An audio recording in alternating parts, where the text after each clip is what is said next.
మాటలు అన్నమాట మీకు సాధారణంగా ఇవ్వండి. నేను సాధారణంగా వినండి, బయట పోయి చెప్పండి, ప్రజలకి తీసుకోండి. గెలవడం అనేది అతి సులభం కాదు. ఒకటే మాట, ఇక్కడ మోడీ గారు ఇక్కడ చంద్రబాబు నాయుడు గారి యొక్క కూటమి జనసేన నాగార్జున చెప్పాను ముగ్గురి కలయిక.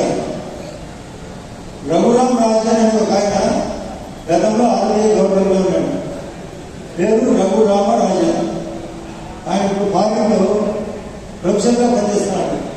ఆయన చెప్పిన మాట ఏమంటే, ఎవరైతే దేశ రక్షణ, ఎవరైతే విదేశాలలో సఖ్యత, ఎవరైతే వసతుల కల్పన తర్వాత ఆస్తుల కల్పన, ఎవరైతే జీడీపీ పెంచి ఎవరైతే ద్రవ్యోల్బణాన్ని తగ్గిస్తాడో వాడే ప్రధానమంత్రిగా ఉండాలి. ఒక సినిమాలో పోటీ సినిమా, ఎవరైతే దెబ్బ కొడితే మైండ్ బ్లాక్ అయి దిమ్మ తిరిగి మైండ్ బ్లాక్ అవుతారో వాడే పట్టుగాడు. ఆ పట్టుగాని మాదిరి ఇక్కడ దేశ ప్రధాని మోడీ, ఆయన పేరు విశ్వగురువు ఆధ్వర్యంలో ఎలక్షన్ జరగబోతున్నాయి. ఫ్లో కార్డు వచ్చే ఎలక్షన్ కమిషన్ నడిపోయింది. ఇప్పటికి ఎంతమంది ఎన్నికలు వినాలి, ఇలా ఉండాలి ఫ్లో కార్డు. ఆయన ఫ్లో కార్డు కట్ అవుతాయి, ఆటోమేటిక్గా ఎలక్షన్లు సజావుగా జరుగుతాయి. కాబట్టి ఎవరు నిశ్చితంగా ఎక్కడ కూడా ఏ చిన్న పొరపాటు జరగకుండా, ఇక్కడ నేను సీనియర్గా ఉన్నా, 3 సార్లు ఎన్నికైనా, ఒకసారి మంత్రి అయినా, ఈ బచ్చగాడు సునీల్ గారి మాటలు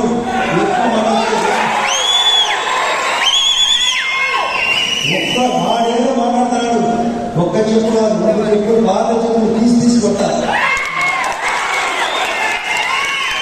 అసలు రాజకీయం అంటే ఏంటి? అభివృద్ధి జరగాల, సంక్షేమం జరగాల, మానవం ఉండాలా, ధర్మం ఉండాలా, తెలివి ఉండాలా, అవగాహన ఉండాలి. ఒక్కడైనా సత్యాన్ని అంటారు, ఒకటైనా దశాన్ని విషయం చెప్పాలి.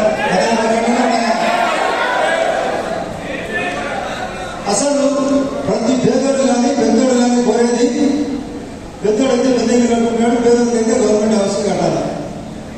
ఇంట్లో నీళ్ళు ఉండాలి, ఇంట్లోకి గ్యాస్ ఉండాలి, ఇంట్లో కరెంట్ ఉండాలి, రేషన్ కార్డు ఉండాలా, పెన్షన్ ఉండాలా, దానికి కూడా ముందర రోడ్డు ఉండాలా, డ్రైనేజ్ ఉండాలా, దానికి కూడా ఆసుపత్రి సౌకర్యం ఉండాలా, ఆసుపత్రి సౌకర్యంతో పాటు వెటర్నరీ సౌకర్యం ఉండాలా, టౌన్ పోతే ఆరోగ్య సౌకర్యం ఉండాలి, ఆరోగ్య కార్డు ఉండాలి.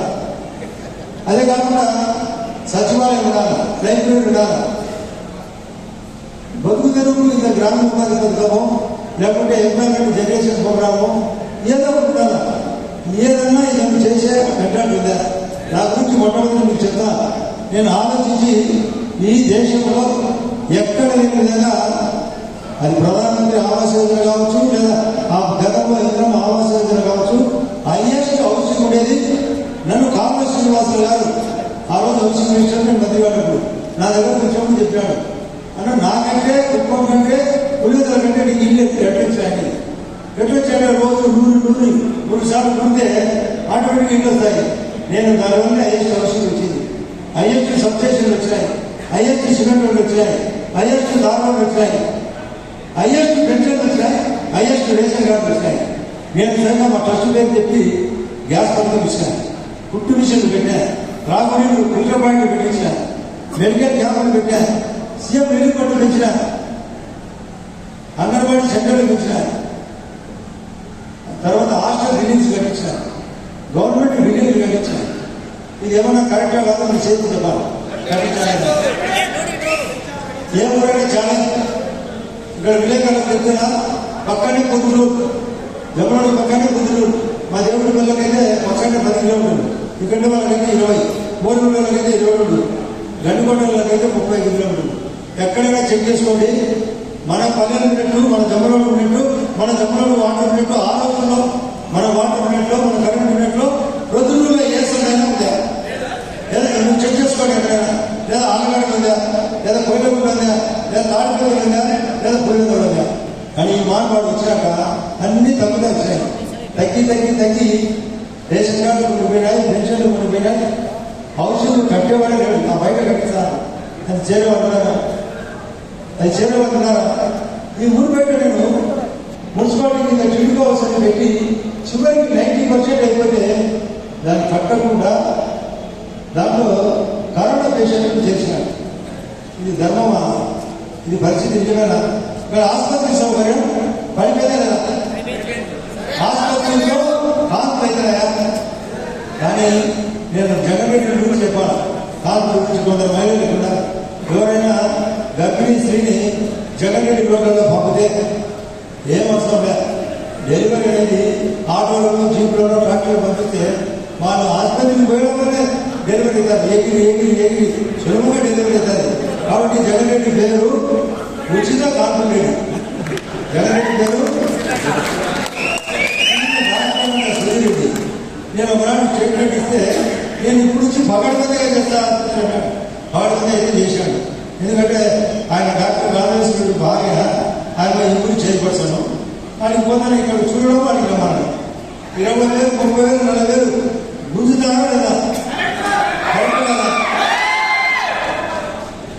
అసలు సబ్స్టేషన్ కడతాంటే ఆర్టీఓ ఆఫీస్ పైన బీఆర్ కాలేజ్ బీఆర్ స్కూల్లో కడతాంటే సబ్స్టేషన్ ఆఫీసర్ కదా కట్టేది. మామూలు ఒక సాగుతుంది, తాగే నీళ్ళు అంతే కదా, అది దాని కదా.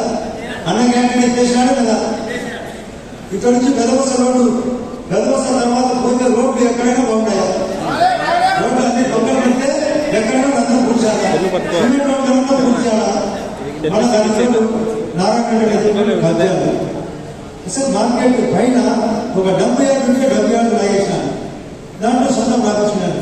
ఆ రైల్వే స్టేషన్ ఎదురుగా కూడా వాళ్ళ ఎంత స్థలం పేరు దగ్గర వాళ్ళ మధ్య మేకప్ చేసుకొని ఎవరో ఒకరితో డబ్బి పెడితే రాకొచ్చుకున్నాను.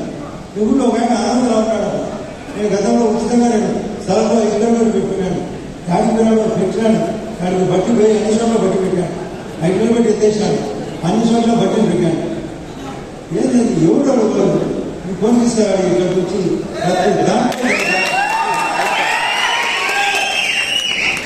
అసలు ఎట్లా ఏం చేయాలా?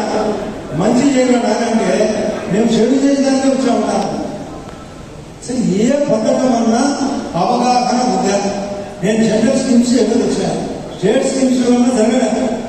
స్టేట్ స్కీమ్స్ మీకు పేరు చెప్తే కొందరికి అవగాహనతో లేదో. RIA scheme, remote interior area development, అంటే ఎక్కడైతే నక్సల్స్ తిరుగుతారో ఆ నక్సల్స్ జోన్లోనే రోడ్ కావాలి. ఆ రోజు నేను అందరినీ పోలీసులు కంట్రోల్లో పెట్టి రాయమని ఎస్పీ గారి దగ్గర నాగిరెడ్డి అని ఆయన అన్నాడు.